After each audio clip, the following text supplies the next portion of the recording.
نحمده ونصلي ونسلم على سيدنا ومولانا محمد رسوله النبي الأمين المكين الحنين الكريم الرؤوف الرحيم أما بعد بسم الله الرحمن الرحيم. معزز خواتین و حضرات، طلبہ و طالبات اور مجالس العلم کے ذریعے پوری دنیا کے سامعین و سامعات، ناظرین و ناظرات اور اسی طرح جملہ مشائخ، علماء کرام، اساتذہ اور اہل علم و دانش، الحمدللہ تعالی ہم نے پچھلی نشست بھی ضرورت مذہب اور وجود باری تعالیٰ کے موضوع پر مکمل کی. یہ موضوع ابھی جاری ہے اور اس کے بہت سے گوشے اور دلائل کے بہت سے پہلو ابھی ترتیب کے ساتھ آگے آنا باقی ہیں. ابھی تک ہم مغربی فلسفے کی تاریخ کے مختلف ادوار کا جائزہ لے رہے ہیں. پچھلی نشست میں ہم نے ختم کیا سینیسزم، اسکیپٹسزم پیریڈ کو. اس کے بعد ایپیکیورینزم آئی ہے، ایپیکیورینز، یہ تیسرا ایک سکول آیا ہے فلسفے کا. اور چوتھا اسٹوئسزم، اسٹوئکس آئے ہیں. تو اسٹوئسزم کا جو فاؤنڈر ہے، اس کا بانی، وہ ہے زینو. تو یہ بھی تیسری صدی قبل مسیح کا زمانہ تھا. تو دراصل یہ فلسفہ کمبینیشن تھا، مجموعہ تھا سینیسزم کا، اور ہیراکلائٹس ایک شخص تھا، اس کا ہیراکلائٹس کی تعلیمات کا اور سینیسزم کا، اور بعد میں پلیٹونزم اس میں ایڈ ہو گئی. افلاطون کا فلسفہ، پلیٹو کا پلیٹونزم، یہ ساری مل کے جو بعد ازاں اسٹوئکس تھے اگلے زمانے کے، تو انہوں نے پھر، تو اسٹوئک خود میٹیریلسٹک آدمی تھا، میٹیریلسٹ تھا. تو بعد میں میٹیریلسٹک سوچ کو ختم کر کے تو اس کو فلسفے میں آگے ڈیولپ کیا. تو وہ کمبینیشن تھا کئی چیزوں کا. اور بنیادی طور پہ جو اسٹوئکس تھے یہ یونانی نہیں تھے، یہ بنیادی طور پہ سیرین تھے، شام، ملک شام سے، چونکہ فتوحات میں وہ آ چکا تھا الیگزینڈر کی، وہاں سے آئے تو بعد میں پھر رومن ہوئے. تو کئی سیرین تھے اور بعد ازاں لوگ رومنز ہوئے. مگر یہ ایک واحد حصہ ہے ہیلینسٹک پیریڈ میں، یہ ایک سکول آف فلسفی جس کی کوئی قدر یا کوئی وزن یا کوئی واضح ایک تصور اور قابل ذکر لیگیسی ہے. اب اس پر جب آتے ہیں زینو، تو یہ بھی خدا کا اقرار کرنے والا، خدا کو ماننے والا اور مذہب کے وجود کا اقرار کرنے والا. لیکن جیسا کہ میں نے پچھلی نشست میں کہا تھا، ہاں، جب یہ میں کہوں تو اس کا مطلب یہ نہیں ہے کہ وہ توحید کی طرح کا اقرار ہوگا، نہیں، مذہب کا اقرار ہے، خدا کے وجود کا اقرار ہے. مگر اس تصور میں غلطیاں ہیں، ٹھوکریں ہیں، کنفیوژنز ہیں، التباس ہیں، ابہام ہیں، میں نے لفظ بولا تھا، کہیں اجلا پن ہے، کہیں گدلا پن ہے، اس طرح کی چیزیں ہیں. اب یہ زینو، اس کی جو تعلیمات ہیں جس سے اسٹوئسزم وجود میں آئی، وہ کہتا ہے God is not separate from the world. وہ خدا کا ذکر کرتا ہے اپنی تعلیمات میں، اپنی شاگردوں کو، اسکیپٹکس کو سوالات کے جواب میں دیتا ہے. وہ کہتا ہے خدا کائنات سے جدا نہیں ہے، ہی از دا سول آف دا ورلڈ. وہ اس کائنات کی روح ہے، تو روح حقیقی. اب قرآن مجید کہتا ہے، روح کو پوچھتے ہیں کہ روح کیا ہے، فرما دیں کہ روح خدا کے امر سے ہے. فخت فیہ من روحی، آدم علیہ السلام کی پیدائش کے ساتھ فرمایا کہ جب آدم کے پیکر خاکی میں میں نے اپنی روح پھونکی. تو روح کا تصور قرآن دے رہا ہے. یہی روح کا تصور عیسیٰ علیہ السلام کے لیے آیا ہے، روح منہ، اللہ کی طرف سے روح ہے. اور جبرائیل امین کے حوالے سے روح کا ذکر، اور الروح الامین کا، کلمۃ اللہ و روحہ، ان کا تصور تو چلا جاتا ہے. یعنی یہ اس کا پتہ، اس سے پتہ چلتا ہے کہ ہر زمانے میں اترنے والی کتاب اللہ کے تذکرے میں، خدا کے ذکر میں ساتھ روح کا ذکر کرتی رہی. تو یہ کہتا ہے کہ وہ اس کائنات کی روح ہے. اب وہ اس کی اپنی تعبیر ہے، مگر بحث ہے اقرار وجود باری تعالیٰ سے، کہ اللہ کے وجود کا، خدا کے وجود کا اقرار کرتا ہے، اور پھر کہتا ہے کہ and each of us contains a part of the divine fire. وہ ڈیوائن فائر کو وجود باری تعالیٰ کی جو تعریف کرتا تھا کہ ڈیوائن، اب اس کو نور کہیں یا اس کو نار کہیں، مگر اس کے اندر روشنی کی طرف اشارہ ہے، ڈیوائن لائٹ کی طرف اشارہ ہے. And all things are parts of one single system. اس کا یہ بھی فلسفہ ہے کہ تمام چیزیں ایک وحدت کے نظام کا حصہ ہیں، وچ از کالڈ نیچر. وہ پھر نیچر کو اس وحدت کا اظہار کہتا ہے، نیچر اس وحدت کا مظاہرہ ہے. And the individual life is good when it is in harmony with nature. اور انفرادی زندگی اس وقت اچھی ہو جاتی ہے جب وہ نیچر کے ساتھ اس کی ہارمونی پیدا ہو جائے، مطابقت پیدا ہو جائے. چونکہ نیچر مظاہرہ ہے، ظہور ہے اس حقیقت کا، اس کائناتی روح کا، گاڈ کا، خدا کا ظہور ہے نیچر کو. تو یہاں سے آپ کو اندازہ ہو جاتا ہے کہ وہ واضح طور پر خدا کے وجود کا انکاری نہیں ہے، اس کا اقرار کرتا ہے. اب اس کی معرفت میں نقص ہے، وہ کس طرح اس کی تعبیر کرتا ہے، کس طرح تشریح کرتا ہے، یہ ہر دور میں الگ الگ چیزیں نہیں ہیں. یہ صحیح تعبیر و تشریح تو مذہب نے دی. پھر وہ کہتا ہے کہ جو وکٹ لوگ ہوتے ہیں، عیار اور مکار لوگ ہوتے ہیں، وہ مجبوری سے، ضرورت کے مطابق وہ بھی اوبے کرتے ہیں. They obey God's law and they do so involuntarily. وہ اپنی مرضی سے نہیں کرتے، اپنی ضرورت کے تحت مجبوراً ان کو بھی اطاعت کرنی پڑتی ہے، ماننا پڑتا ہے خدا کا قانون. تو خدا کا تصور گویا ذہنوں کے ہاں بھی ہے، سٹوئسزم میں ہے، اور سٹوئک فلاسفر جس کو کہتے چلے آئے. پھر یہ سٹوئسزم آگے چلی ہے تو اس میں کرسیپس، پھر ایک فلاسفر ہے سٹوئسزم کا. یہ 280 سے 207 قبل مسیح کا زمانہ ہے. تو کرسیپس بھی اسی طرح جو وہ زوس کو سپریم فائر کے نام پر، سپریم ریئلٹی کے نام پر، الٹیمیٹ ریئلٹی کے نام پہ مانتا ہے، اور اس کو حادث نہیں مانتا، قدیم مانتا ہے. امورٹل کہتا ہے، وہ کبھی ختم نہیں ہوگی، وہ حقیقت ہمیشہ زندہ اور جاویداں رہے گی. جبکہ دیگر جو خدا ہیں، چھوٹے God's, the other gods including the sun and moon، کہتے ہیں they born and they die. وہ پیدا ہوتے ہیں اور وہ مر جاتے ہیں، لہٰذا وہ حقیقت اولیاء نہیں ہے، وہ خدا نہیں ہو سکتا. تو آپ نے دیکھا پیدا ہونے والے، مرنے والے، طلوع کرنے والے، ڈوبنے والے، خواہ سورج ہوں، خواہ چاند ستارے ہوں، ان کو وہ خدا نہیں مانتا جو خدا مطلق کا تصور دے رہا ہے، الٹیمیٹ ٹروتھ کا جو تصور دے رہا ہے وہ نہیں مانتا. کہتے ہیں وہ پیدا ہوتے ہیں، وہ حادث ہیں، قدیم نہیں ہیں. تو خدا کا قدیم ہونا ضروری ہے اور وہ الگ ہے، تو اس کے خدا کے تصور کو مان رہا ہے. تو یہ سٹوئسزم کی ہم نے بات کی. تو سٹوئسزم پہ ہی آگے چلتے چلتے یہ ہیلینسٹک پیریڈ کا آخری فلسفیانہ مذہب ہے یا فلسفیانہ فکر ہے، اسکول ہے. اس کے اندر پھر ایک اور نامور فلاسفر آیا ہے سٹوئسزم کے اندر، اوریلیس اس کا نام ہے. یہ سٹوئک فلاسفر ہے اوریلیس. وہ بھی کہتا ہے کہ اگر ہم چاہیں حقیقی خوشی، تو حقیقی خوشی تبھی نصیب ہوگی اگر ہم اپنی رضا کو، اپنی خواہش کو، اپنی ترجیح کو ختم کر دیں، اللہ کی مرضی میں ضم کر دیں، خدا کی مرضی میں ختم کر دیں. یہ توکل اور رضا کا تصور دے رہا ہے. کہتے سے the desire to desire happiness، یعنی خود خوشی کی خواہش کرنا اپنی خواہش کے طور پر، is contrary to nature، یہ نیچر کے مطابق نہیں ہے. meaning that it involves lack of resignation to the will of God، کہ اس کا مطلب یہ ہے کہ وہ اپنی مرضی سے، خواہش سے ابھی تک وہ بندہ دستبردار نہیں ہوا. اصل خوشی اس وقت نصیب ہوگی جب بندہ اپنی خواہش نفس سے دستبردار ہو جائے اور اللہ کی مرضی اور اس کی پلیئر، اس کی رضا میں خود کو ضم کر دے، ختم کر دے، فنا کر دے. یہ توکل اور رضا کا تصور دے رہا ہے. آپ دیکھ لیں، اب یہ توکل رضا کی تعلیم دینے والے تو انبیاء رہے ہیں، رسول اعظام رہے ہیں. یہ سٹوئسزم میں اوریلیس یہ واضح طور پہ اس تصور کو دے رہا ہے.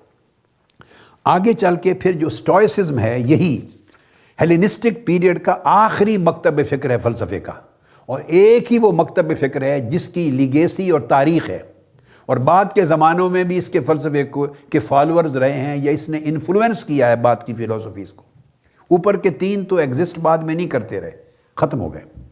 اب اس میں یہ جو اسٹوئسزم کے اندر ایتھیکل فلسفی ہے، ایتھکس، اس کے حوالے سے بھی وہ ڈاکٹرن of natural law and natural rights اور تھیوری آف نالج، یہ 2 چیزیں نمایاں ہیں اسٹوئسزم میں، اور اس کے اندر بھی وہ خدا کے وجود کے دلائل دیتا ہے، وجود باری تعالیٰ کے، خدائے مطلق کے وجود کے دلائل دیتا ہے، اور دلائل دیتے ہوئے وہ خاص بات جو اس سبجیکٹ سے ریلیٹڈ ہے وہ یہ کہتا ہے کہ تھیوری آف نالج کو دے کر وہ یہ کہتا ہے this was the belief of, یعنی اسٹوئکس کا بلیف تھا ان انیٹ آئیڈیاز اینڈ پرنسپلز، کچھ بنیادی اور اساسی آئیڈیاز اور پرنسپلز ہیں، یہ وہ دلائل ہیں جو وجود باری تعالیٰ پر اور ضرورت مذہب پر میں نے سب سے پہلی دلیل دی تھی، مختلف لغتوں کی اور مختلف زبانوں اور مختلف ادب اور مختلف علوم اور فنون کے ایک بیسک پوسٹولیٹس، فنڈامنٹل پرنسپلز ہوتے ہیں جنہیں عقل کے ذریعے نہیں مانا جاتا، جنہیں شروع سے مسلمات کے طور پہ تسلیم کیا جاتا ہے، مسلمات کے طور پر۔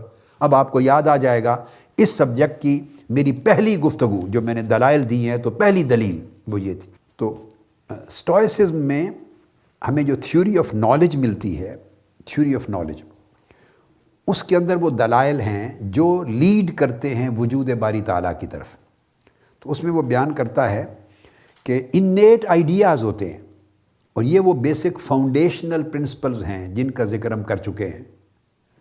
فاؤنڈیشنل پرنسپلز وہ کہتا ہے مسلمات میں سے ہیں، انہیں آپ ڈیڈیوس نہیں کر سکتے، استنباط اور استخراج کے ذریعے، دلائل کے ذریعے ان کو ثابت نہیں کر سکتے عقل کے طریقے سے، وہ مسلمات چلتے، وہ مسلمات قبول کر کے پھر ڈیڈکٹیو نالج آگے شروع ہوتا ہے، تب دلائل کی باری شروع ہوتی ہے۔ تو یہ بات جو میں پہلی دلیل کے تحت کر چکا ہوں، وہ اسٹوئسزم کا بڑا قابل فخر کارنامہ تھا۔ تھیوری آف نالج میں وہ کہتا ہے، اسٹوئکس کے نزدیک وہ کہتے ہیں there are certain principles which are luminously obvious and are admitted by all men، وہ از خود آشکار ہوتے ہیں اور ساری دنیا کے لوگ ان کو تسلیم کرتے ہیں، اور these could be made as the basis of deduction۔ کوئی دلیل جب شروع کرنی ہو، استخراج کرنا ہو، استنباط کرنا ہو، استدلال کرنا ہو، کسی دلیل کو استعمال کرنا ہو، تو اس سے پہلے کچھ مسلمات کا ہونا ضروری ہے، وہ فاؤنڈیشنل پرنسپلز ہیں، اس پر دلیل قائم ہوتی ہے، تب استنباط شروع ہوتا ہے۔ اور وہ کہتا ہے یہ انیٹ آئیڈیاز ہیں، اور کہتا ہے similarly the innate ideas could be used at the starting point of definitions۔ جب ہم تعریفات کرتے ہیں مختلف چیزوں کی، ڈیفینیشنز کرتے ہیں، تو کہتے ہیں ان ڈیفینیشنز کا بھی سٹارٹنگ پوائنٹ یہ مسلمات ہوتے ہیں۔ جب تک سرٹن انیٹ آئیڈیاز پر آپ کا یقین نہ ہو اور بعض basic fundamental and foundational principles کو آپ از خود مانتے نہ ہوں، وہاں سے پھر اس کے بغیر آپ ڈیفینیشن کی بھی کوئی آغاز نہیں کر سکتے۔ اور وہ یہ جو پوائنٹ آف ویو تھا، یہ مڈل ایجز کے جو مغرب کے فلسفے تھے ان میں بھی تسلیم رہا، حتیٰ کہ ڈیکارٹ تک اس کو تسلیم کرتے رہے۔ اسی طرح جو ڈاکٹرن آف نیچرل رائٹ ہے، جو 16ویں صدی عیسوی میں، 17ویں صدی عیسوی اور 18ویں صدی عیسوی، یہ جو ان صدیوں میں وہ ایک ریوائیول تصور ہوتا ہے، یہ بھی جو ڈاکٹرن آف نیچرل رائٹس کا، قدرتی حقوق کا جو تصور ہے، 16ویں 17ویں یعنی 16th 17th and 18th centuries میں، یہ دراصل ریوائیول ہے اسٹوئک ڈاکٹرن کا۔ تو اسٹوئک نے یہ جو فلسفہ تھا اس کے اندر تھا، وہ کہتے ہیں کہ اسٹوئکس یہ کہتے تھے all human beings are equal, تمام انسان برابر ہیں۔ اب یہ الگ دیکھتے چلے آئیں، آقا علیہ الصلوۃ والسلام جب ارشاد فرما رہے ہیں تو انہوں نے تو اسٹوئسزم نہیں پڑھی ہے نا، ان کے بارے میں تو کوئی آدمی مخالف جو اسلام کا انکار کرنے والے، اسلام سے دشمنی کرنے والے، اسلام کو معاذ اللہ رد کرنے والے، اسلام پر تہمتیں لگانے والے، اسلام پر جھوٹے الزامات لگانے والے، اور ہر لحاظ سے اسلام کی وراثت کو اور علم کو اور اس کے عقیدے کو ختم کرنے کی کاوشیں کرنے والے تمام طبقے لے لینا، نیچے سے لے کے اوپر تک، کمزور، معتدل اور مخالف، شدید مخالف تک، کسی نے حضور علیہ الصلوۃ والسلام پر یہ بات تو آج تک مخالف نے بھی نہیں کی کہ وہ در پردہ پڑے ہوئے تھے کسی اسکول میں، مدرسہ میں، کچھ کتابیں کسی ٹیچر کے پاس، ہر کوئی ان کو امی مانتا ہے۔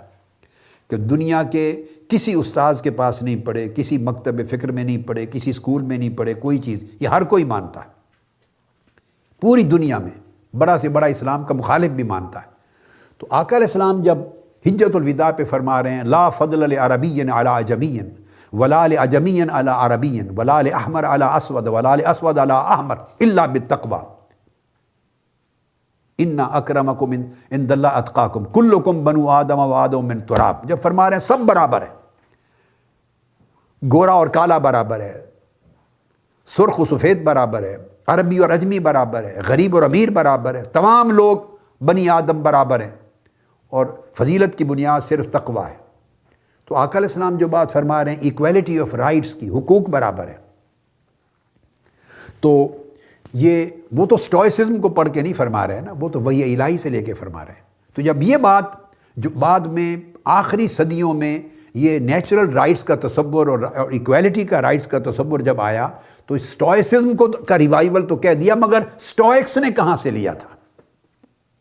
وہ فلسفہ جب سارا ڈیولپ ہوتا رہا تو وہ ساتھ ہی ساتھ مذہب کی تاریخ تو فلسفے کی تاریخ سے بہت زیادہ پرانی ہے نا۔ فلسفہ تو میں نے ساری اس کی ہسٹری بیان کر رہے ہیں، ہم فلسفے کی ہسٹری تو ڈسکس کر رہے ہیں۔ جب سے فلسفہ ان چیزوں کو ماننے لگا ہے، مذہب تو اس سے بہت پہلے دینے لگا ہے یہ چیزیں۔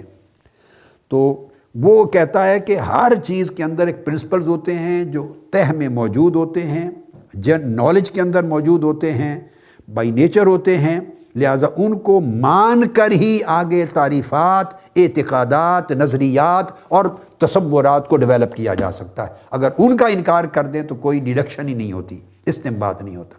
تو یہ جو اس کا انداز تھا سوچ کا، یہ مذہب کو وہ بنیادی طور پہ ان بنیادی فاؤنڈیشنل پرنسپلز میں تصور ہوتا ہے۔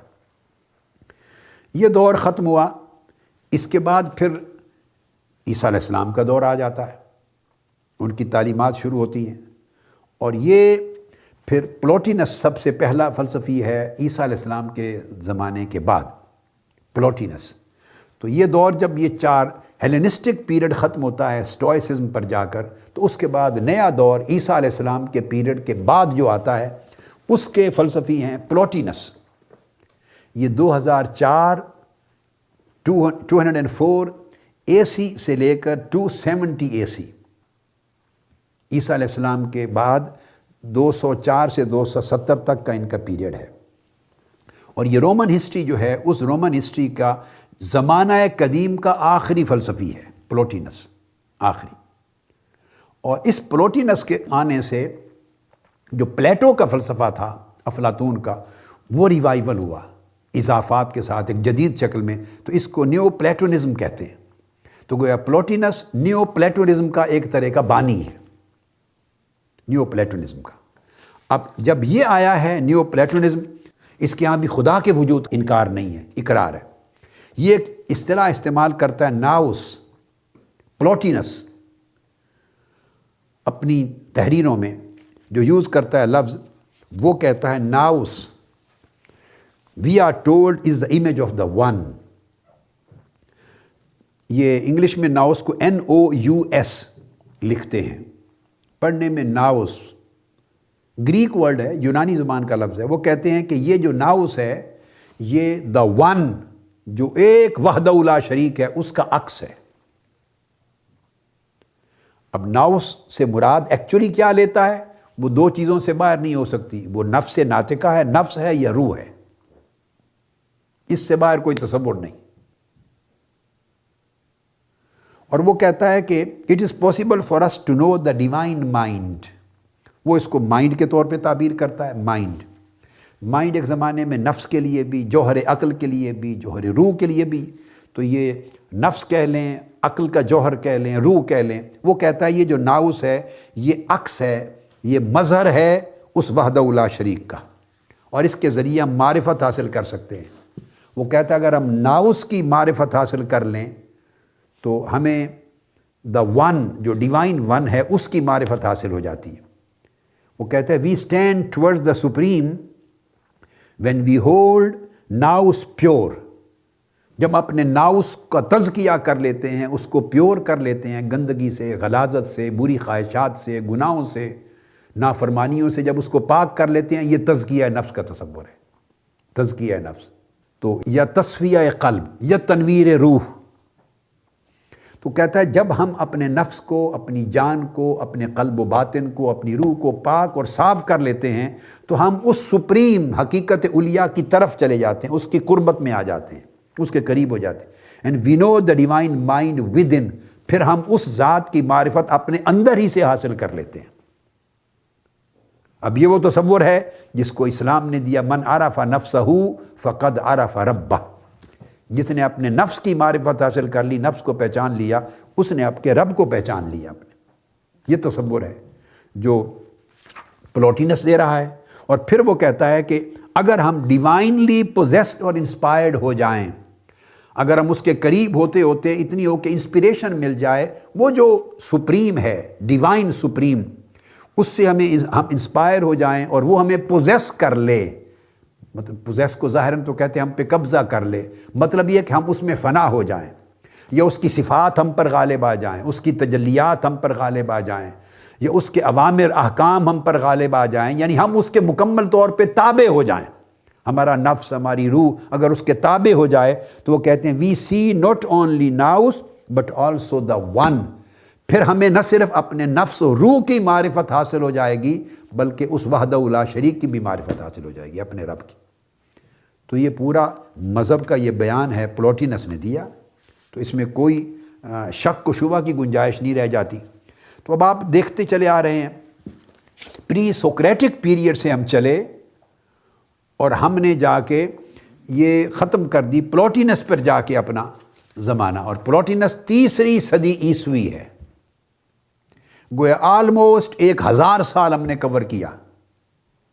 بیبیلونین پیریڈ سے لے کر، میسیپوٹیمیا، بابل سے لے کر پلوٹینس کے اینڈ تک آلموسٹ 1000 سال یا 900 سال کا عرصہ ہم نے کور کیا، 800-900 سال کا عرصہ. اور اس پورے عرصے میں جتنے فلسفے وجود میں آئے، سارے فلسفوں میں بلا امتیاز ہمیں وجود باری تعالیٰ کا اقرار اور اس پر ایمان. میں لفظ ایمان استعمال نہیں کرتا، اقرار کہتا ہوں، چونکہ جگہ جگہ کنفیوژنز ہیں اور ضرورت مذہب اس کا اقرار ہر جگہ ملتا ہے. اس کے بعد کیا ہوتا ہے؟ 3 صدی عیسوی پر آ کر مغربی دنیا میں جو فلسفے کا ارتقاء ہو رہا تھا وہ رک جاتا ہے. اور 13ویں صدی عیسوی میں جا کے پھر ریوائیول ہوتا ہے. 1000 سال اگلے اس کو مغربی لوگ ویسٹرن ورلڈ میں، western philosophers, western rightist, western scientist, جتنے بھی تھنکرز ہیں، وہ اس 1000 سال کے عرصے کو ڈارک ایجز کہتے ہیں. یہ تاریکی کا دور کہتے ہیں. اس لیے تاریکی کا دور کہتے ہیں کہ اس پورے عرصے میں مغرب اور یورپ تاریکی میں ڈوبا رہا ہے. اس پورے 1000 سال کے عرصے میں کوئی نیا فلسفی نہیں پیدا ہوا، مغرب میں کوئی سائنٹسٹ پیدا نہیں ہوا. تو اس پیریڈ کے بعد 30ویں جو صدی تھی عیسوی، چونکہ کرسچینٹی وجود میں آ چکی تھی، تو پھر اس کے بعد کرسچینٹی نے ٹیک اوور کر لیا فلسفے کو، مسیحیت نے ٹیک اوور کر لیا.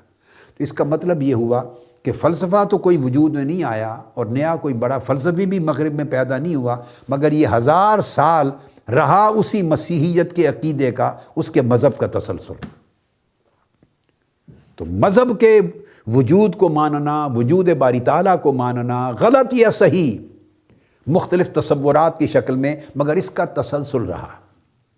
یہ 1000 سال ڈارک ایجز کے ہیں، نیا فلسفہ نہیں رہا. مسیحیت نے ٹیک اوور کیا، گویا مذہب برقرار رہا، جو بھی اس کی شکل تھی اس سے ہماری بحث نہیں ہے. تو 270 AC میں یہ ارتقاء ختم ہوا تھا پلوٹینس کے ساتھ، 270 AC آفٹر کرائسٹ. اور پھر 1274 AC میں جا کے سینٹ تھومس ایکوائنس آیا ہے. 1274 1274 پورے 1000 سال کے بعد سینٹ تھومس ایکوائنس. 1225 میں اس کی پیدائش ہے یا 26 میں، اور 1274 میں اس کی ڈیتھ ہے. تو یہ آیا ہے اور اٹلی میں آغاز ہوا ہے یہ. تو رینیسانس کا جو پیریڈ ہے، یعنی تجدید کا، مغربی دنیا میں فلسفے کی تجدید کا، وہ پیریڈ تو آگے چل کے شروع ہوا ہے، مگر یہاں شروعات ہوئی ہیں، یہاں اس کی بنیاد رکھی گئی ہے. تو اس کو آپ کہہ دیں کہ پھر دوبارہ فلسفہ ریوائیو ہوا ہے اس پیریڈ میں، اور قدیم فلسفے کی طرح دور جدید کے مغربی فلسفے میں بھی وجود باری تعالیٰ کا اقرار اور ضرورت مذہب کا اقرار اسی طرح برقرار رہا ہے۔ سینٹ تھومس ایکوائنس نے جو کتابیں لکھی ہیں وہ ان میں سے سب سے معروف کتاب ہے سما کونٹرا جینٹائلز، سب سے امپورٹنٹ ورک ہے اس کا، سما کونٹرا جینٹائلز۔ یہ 1259 سے 1264 کے حصے میں اس نے لکھی، اور دوسری کتاب اس نے لکھی ہے جو بڑی معروف ہے وہ سما تھیولوجیا۔ دونوں نہایت امپورٹنٹ، نہایت ضروری کتابیں۔ اب یہ ساری کتاب اس کی سما تھیولوجیا اور کونٹرا جنٹائل یہ بھری پڑی ہیں یہ کتابیں خدا کے وجود کے دلائل پر، مذہب کو اسٹیبلش کرنے پر۔ تو 1000 سال کے گیپ کے بعد مغرب میں جب فلسفہ پھر شروع ہوا ہے تو اس دوبارہ فلسفے کے جب احیاء ہوا ہے تو اس کے احیاء کے پیریڈ کا پہلا بانی فلسفی سینٹ تھومس، میں نے آپ کو جو بتا دیا، سینٹ تھومس ایکوائنس، وہ پھر مذہب سے شروع کرتا ہے پوری ساری کتابیں، اور دلائل دی ہیں اس نے مذہب کے۔ اور وہ یہ کہتا ہے کہ بعض لوگ یہ سمجھتے ہیں کہ خدا کے وجود کے لیے دلائل دینے کی ضرورت نہیں، وہ اس تصور کو بھی رد کرتا ہے۔ وہ بعض لوگ تو یہ کہتے ہیں کہ اللہ کا وجود سیلف ایویڈنٹ ہے، از خود عیاں ہے، سیلف ایویڈنٹ ہے، تو ضرورت نہیں ہے۔ وہ کہتا نہیں، ضرورت ہے، بے شک سیلف ایویڈنٹ ہے اللہ کا وجود، مگر وہ پھر اس کے اوپر دلائل قائم کرتا ہے۔ اور دلائل کے لیے وہ یہ کہتا ہے کہ جتنی عقل مند لوگ ہوں گے، جتنے تعلیم یافتہ ہوں گے، جتنا انٹلیکچوئل لیول جتنا اونچا ہوگا، وہ اس قدر ان پڑھ اور کم تعلیم یافتہ لوگوں کے مقابلے میں خدا کے وجود کو زیادہ سمجھیں گے۔ خدا کے وجود کی معرفت ان کو زیادہ ہوگی انسانوں میں۔ لہٰذا اس کا مطلب یہ وہ کہتا ہے کہ دلائل سے وجود باری تعالیٰ کو سمجھنے کے لیے بھی جتنا عقل مند زیادہ ہوگا آدمی، جتنا تعلیم یافتہ زیادہ ہوگا، جتنا اس کا نالج کی سطح، اس کے انٹلیکچوئل سطح اونچی ہوگی، اتنا زیادہ اس کو خدا کے وجود کے دلائل کی سمجھ آئے گی۔ اور انسانوں سے زیادہ وہ کہتا ہے پھر اینجلز کو، فرشتوں کو خدا کی وجود کی معرفت ہے، اور ان جیسا کوئی معرفت نہیں لے سکتا۔ اور پھر اس کے بعد وہ کہتا ہے آگے دلائل، جو دلائل دیتا ہے سما تھیولوجیا میں، وہ 5 دلائل دیتا ہے خدا کے وجود کے، 5 قسموں کے دلائل۔ تھومس ایکوائنس نوٹ کر لیں، سما تھیولوجیا میں خدا کے وجود کے 5 قسموں کے دلائل۔ پہلی دلیل وہ دیتا ہے اس کے محرک اول ہونے کی، دلیل حرکت، دلیل تحرک و تحریک، اس کو تحرک اور تحریک کی دلیل کہیں گے، متحرک اور محرک کی دلیل۔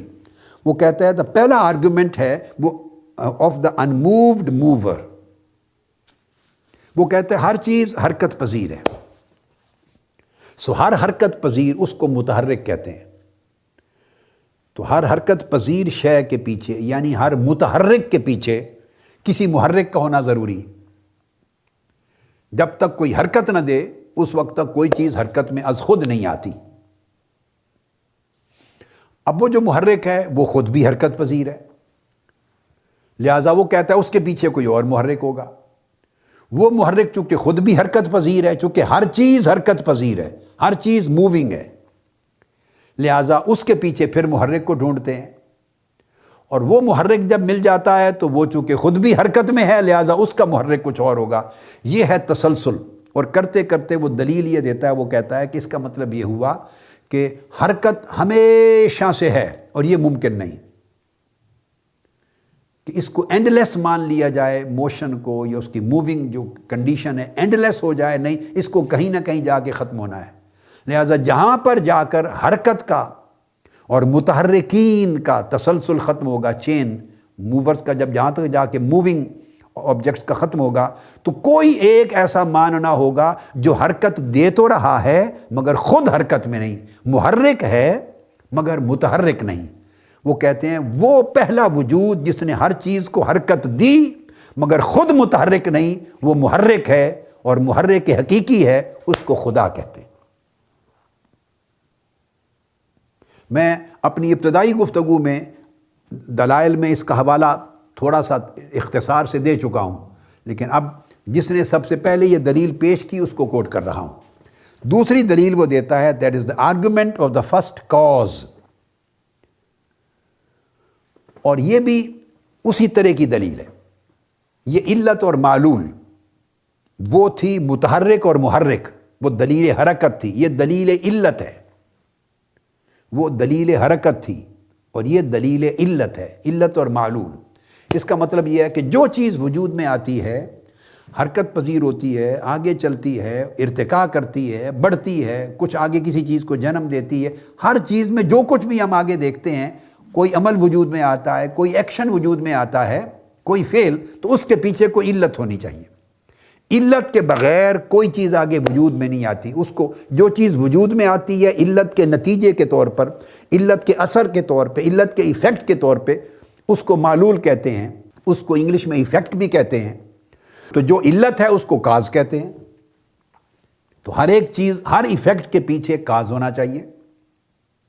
مثلا بچہ پیدا ہو گیا تو اس کے پیچھے اس کے والدین، ان کا آپس میں ملنا ایک کاز ہے۔ پھر وہ بھی پیدا ہوئے تو ان کے پیچھے ان کے والدین کا ملنا ایک کاز ہے۔ وہ پیدا ہوئے، ان کے پیچھے والدین کا ملنا ایک کاز ہے۔ الحاصل کیا، زندگی میں جتنی کچھ چیزیں وجود میں آ رہی ہیں، درخت اگ گیا تو اس کے پیچھے کوئی کاز ہے، کسی نے بویا، کیا بویا؟ بیج ہے۔ اگر بیج وجود میں آیا تو اس کے پیچھے کوئی کاز ہے، کوئی اس کو وجود میں لانے والا ہے، تو وہ گٹھلی ہوگی، تو گٹھلی کے پیچھے پھل ہوگا، اور پھل کے پیچھے شاخ ہوگی، شاخ کے پیچھے درخت کا تنا ہوگا، اور تنے کے پیچھے پھر ایک گٹھلی ہوگی۔ تو پھر آپ ایک پروسیس ہے، یعنی جو چیز وجود میں آتی ہے، حرکت پذیر ہوتی ہے، ظہور میں آتی ہے، ایک ایفیکٹ ہے، وہ اس ایفیکٹ کے پیچھے ایک کاز ہے، ہر معلول کے پیچھے ایک علت ہے۔ تو اس طرح وہ کہتا ہے علتوں کا سلسلہ چلتا جائے گا، چلتا جائے گا، چلتا جائے گا، تو یہ بھی لا متناہی بن جاتا ہے۔ اور اس طرح، اور ہر علت کے پیچھے جب ایک اور علت ہوگی تو وہ علت خود معلول بن جائے گی۔ ہر ایفیکٹ کے پیچھے جب ایک کاز ہوگا، ہر مسبب کے پیچھے ایک سبب ہوگا، تو جب وہ جس علت کو پیچھے، جس علت نے آگے ایک اثر کریٹ کیا ہے، تو اس علت کو کسی اور نے کریٹ کیا ہے، تو وہ علت بھی ہوگی اور خود ایفیکٹ بھی ہوگی۔ وہ سبب بھی ہوگا اور مسبب بھی ہوگا، وہ کاز بھی ہوگی، وہ ایفیکٹ بھی ہوگی، چونکہ اس کو وجود میں لانے والا بھی پیچھے کوئی اور کاز ہے، تو وہ کاز پھر ایفیکٹ بھی بن گئی ہے، پھر اس کے پیچھے کوئی اور کاز ہے۔ وہ کہتا ہے کازز کا یہ سلسلہ لا متناہی ہو جائے گا، لہٰذا اس کو بھی کہیں نہ کہیں اینڈ ہونا ہے۔ یعنی یہ تسلسل اور دوام اور ہمیشگی، کہ اس کی کوئی اینڈ نہ ہو، کوئی ابتدا نہ ہو، ایسا ہو نہیں سکتا، ایسا نہیں ہو سکتا، کہیں سے شروع ہونا ہے۔ تو جہاں سے علتیں شروع ہوئیں، تو جو علت اولا ہے، جس نے ہر چیز کو سبب بخشا، اور ہر چیز کو وجود بخشا، اور ہر چیز کو ظہور بخشا، اور ہر چیز کو حرکت بخشی، اس کا نام خدا ہے، کیونکہ اس کو پھر وجود میں لانے والا کوئی نہیں۔ قل هو اللہ احد اللہ الصمد لم یلد ولم یولد، اس میں سے کوئی پیدا نہیں ہوا اور نہ اس کو کسی نے پیدا کیا ہے۔ ولم یکن لہ کفوا احد۔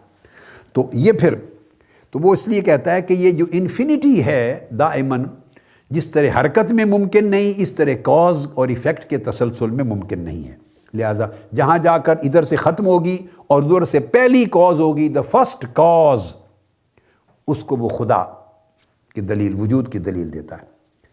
اس طرح وہ ایک اور آرگیومنٹ ایک اور لاتا ہے، آرگیومنٹ آف نیسیسٹی۔ ایک تیسری دلیل ہے، there must be an ultimate source of all necessity. اب ہر کام جو دنیا میں ہوتا ہے، ہر چیز جو وجود میں آتی ہے، اس کی کوئی ضرورت ہے۔ آپ کھانا کھاتے ہیں، ایک ضرورت ہے، پانی پیتے ہیں، ایک ضرورت ہے، لباس پہنتے ہیں، ایک ضرورت ہے، شادی ہوتی ہے، ایک ضرورت ہے، بچے وجود میں آتے ہیں، ایک ضرورت ہے، پڑھتے ہیں، ایک ضرورت ہے۔ ہر چیز کے پیچھے ایک نیسیسٹی ہے، کوئی نہ کوئی ضرورت ہے۔ یہ طلوع ہوتا ہے تو ایک ضرورت ہے کہ سورج سفر کرتا آ رہا ہے، تو وہ سفر کرتا کرتا اس مقام پر پہنچا تو صبح ہو گئی۔ رات ہو جاتی ہے تو اس کے پیچھے سورج سفر کرتا چلا آ رہا ہے، کاز بھی ہے، یہ سارے دلائل آپس میں انٹرمنگلڈ بھی ہیں، ذہن میں رکھ لیں۔ صرف ان کے تشخصات کیے گئے ہیں، عنوان الگ کر دیے ہیں، اور الگ عنوان کے ساتھ بحث کا ایک دائرہ الگ کر دیا ہے، مگر اگر ان کی تہ میں جائیں تو بنیادی طور پہ یہ سارے آپس میں ایک دوسرے کے ساتھ اوور لیپنگ بھی ہیں۔ تو رات ہے تو اس لیے ہے کہ سورج ڈوب گیا ہے۔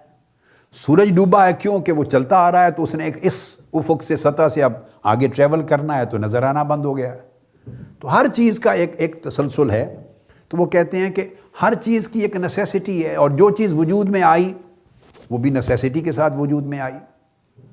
انسانی تاریخ کے اندر جو کچھ ہوا اس کے پیچھے کوئی ضرورت تھی، معاشرے بنے ایک ضرورت تھی، ریاست بنی ایک ضرورت تھی، قانون بنا ایک ضرورت تھی، حاکم بنے ضرورت تھی، محکوم بنے ضرورت تھی، آئین بنے ضرورت تھی، معیشت وجود میں آئی ایک ضرورت تھی، سیاست وجود میں آئی ایک ضرورت تھی، انسانی معاشرہ بنا ضرورت تھی، قانون بنا طاقتور کمزور کو کھاتا تھا ایک ضرورت تھی۔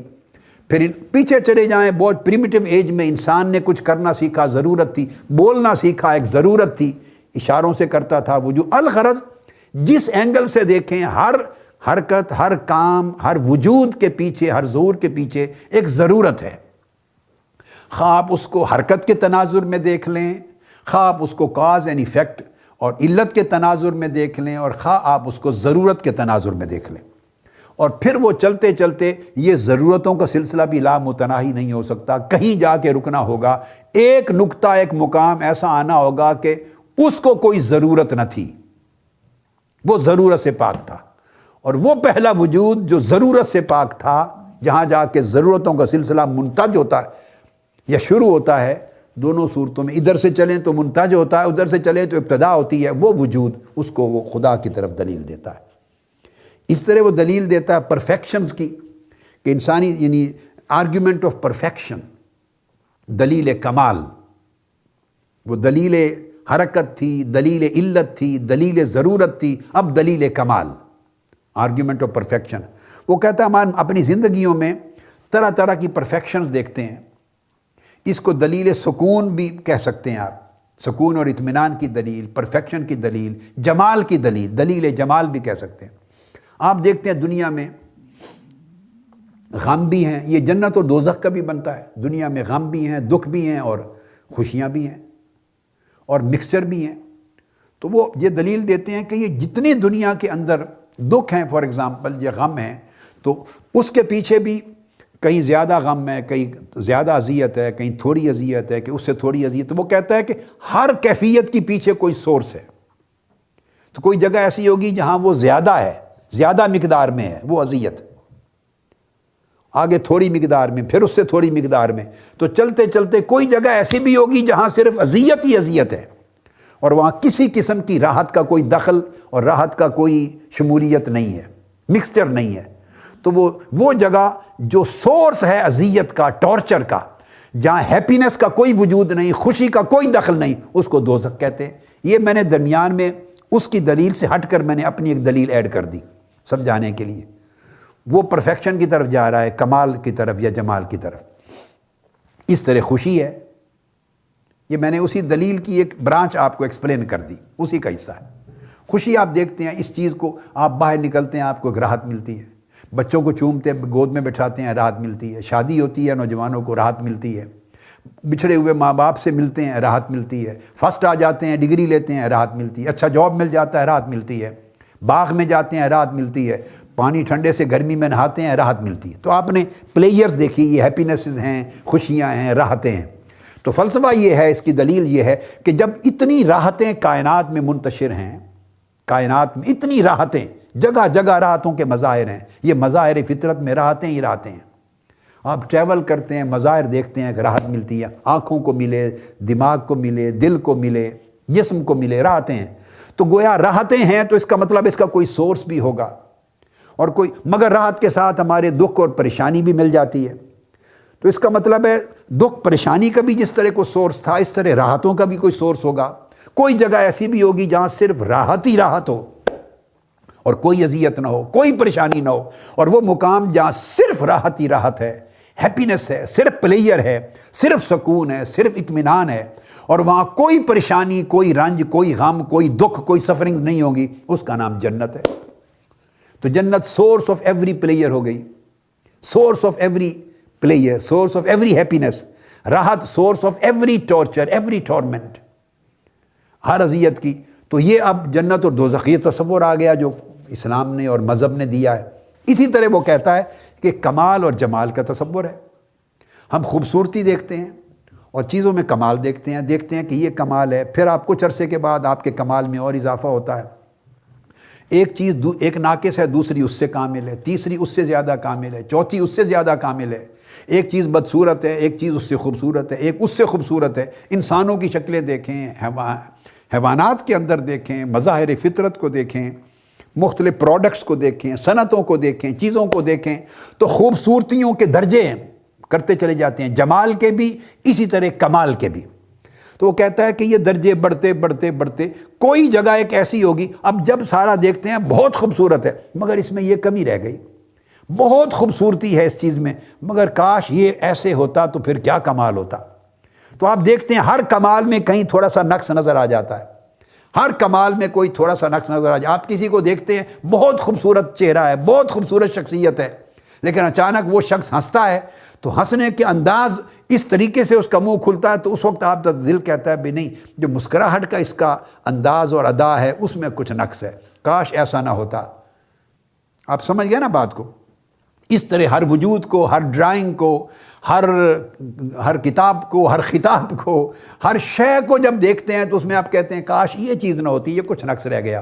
تو چلتے چلتے یہ جو کمالات کا منتشر ہونا ہے، کمالات کا بکھرا ہوا ہونا ہے اور جمال کا بکھرا ہوا ہونا ہے، یہ بتاتا ہے کہ کوئی ایسا مقام بھی ہوگا اور ایسا وجود بھی ہوگا جہاں صرف کمال ہی کمال ہے، وہاں کوئی نقص نہیں ہے، اور کوئی ایسا وجود بھی ہوگا جہاں صرف حسن اور جمال ہی جمال ہے، اور وہاں جتنا غور سے بھی دیکھ لے وہاں نقص کا کوئی وجود نہیں۔ سو وہ وجود اور وہ ذات جہاں صرف کمال ہے اس کو اللہ کہتے ہیں، رب کہتے ہیں، اور وجود جہاں صرف حسن اور جمال ہے اور کوئی نقص نہیں وہ خدا ہے۔ یعنی یہ دلائل ہیں، اس کو ایویڈنس یا آرگیومنٹ آف پرفیکشن کا نام دیتے ہیں۔ اسی طرح ایویڈنس آف پرپز ہے، پانچواں ایویڈنس آف پرپز، یعنی دلیل مقصدیت، دلیل مقصدیت۔ یہ دلیل آگے اس پہ زیادہ تفصیلی بات کرنی ہے، تو اس پر میں ابھی چھوڑتا ہوں، آگے انشاءاللہ ہم فلسفے کی جب بات ختم کریں گے تو پلٹ کے ہم آئیں گے، دلیل مقصدیت کو میں بیان کرنا چاہتا ہوں، وہ تفصیل کے ساتھ آؤں گا۔ تو مقصد بات کا یہ ہے کہ ہر چیز اس کا کوئی مقصد ہے زندگی کا، تو اور اندر بھی مقصد ہے اور باہر بھی مقصد ہے کائنات کا، تو اس کو مقصد دینے والی ذات اللہ ہے۔ اس کو اختصار سے کر دیا، مگر میں دلیل مقصدیت کی طرف باقاعدہ گفتگو کروں گا، فلسفے کی تاریخ ختم کر کے جب دور حاضر کو ہم نپٹا لیں گے تو پھر میں ادھر آ جاؤں گا انشاءاللہ دلیل مقصدیت کی طرف۔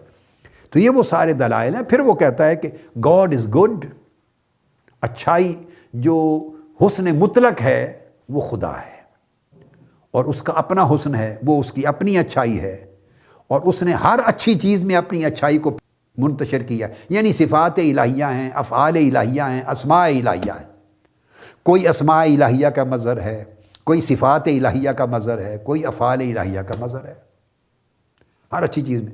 کہیں اس کے جبر کا ظہور ہو رہا ہے، کہیں اس کے قہر کا ظہور ہے، کہیں اس کے حسن کا ظہور ہے، کہیں اس کے جمال کا ظہور ہے، کہیں اس کے کمال کا ظہور ہے، کہیں اس کے علم کا ظہور ہے، کہیں اس کی حیات کا ظہور ہے، کہیں اس کی رحمت کا ظہور ہے، کہیں اس کے غضب کا ظہور ہے، کہیں اس کے عفو و درگزر کا ظہور ہے، جو اس کی صفتیں ہیں جن کا ظہور ہو رہا ہے ہر طرف۔ تو کہتے ہیں جس میں دیکھیں کہیں انٹیلیجنس ہے، کمال ہے، تو اس کی حکمت کا ظہور ہے، کہیں طاقتور ہے، اس کی قدرت کا ظہور ہے۔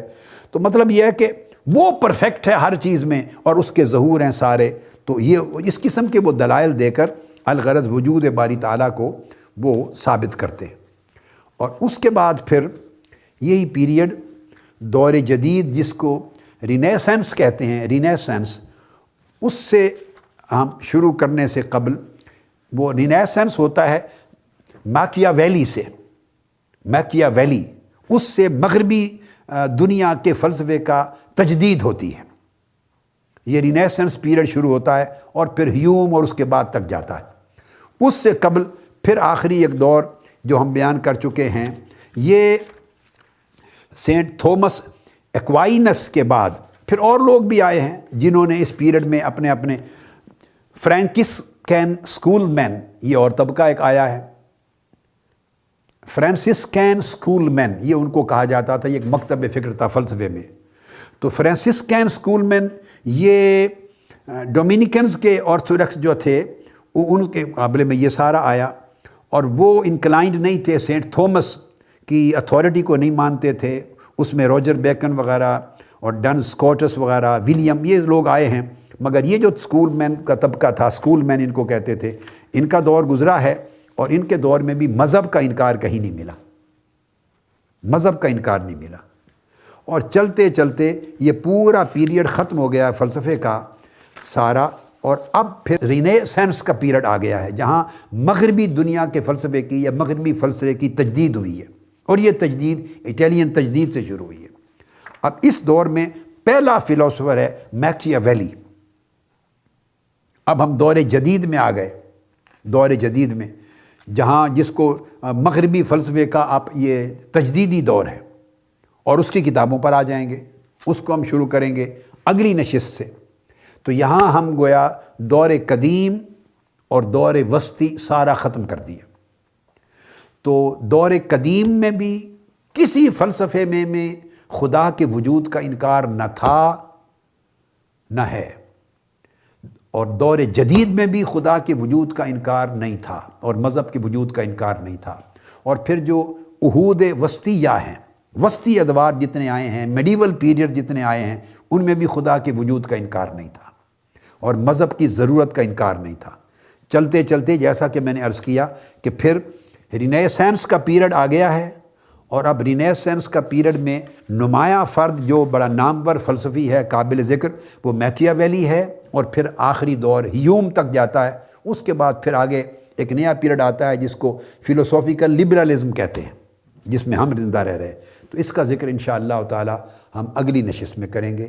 آج اپنی بات کو یہاں پر کنکلوڈ کرتے ہیں کہ مذہب کا انکار انسان کی تاریخ قدیم اور جدید میں کبھی نہیں رہا، اور وجود مذہب کا انکار فلسفے کی قدیم سے دور تاریخ سے لے کر جدید تاریخ تک کبھی نہیں رہا۔ یہ ایک وہ مسلمہ حقیقت ہے کہ عہد قدیم سے عہد جدید تک ہر زمانے میں انسان بھی فلسفی بھی اس کو مانتے چلے آئے ہیں، اس کے انکار کی کبھی گنجائش نہیں رہی۔ وما علینا الا البلاغ، والسلام علیکم ورحمۃ اللہ وبرکاتہ۔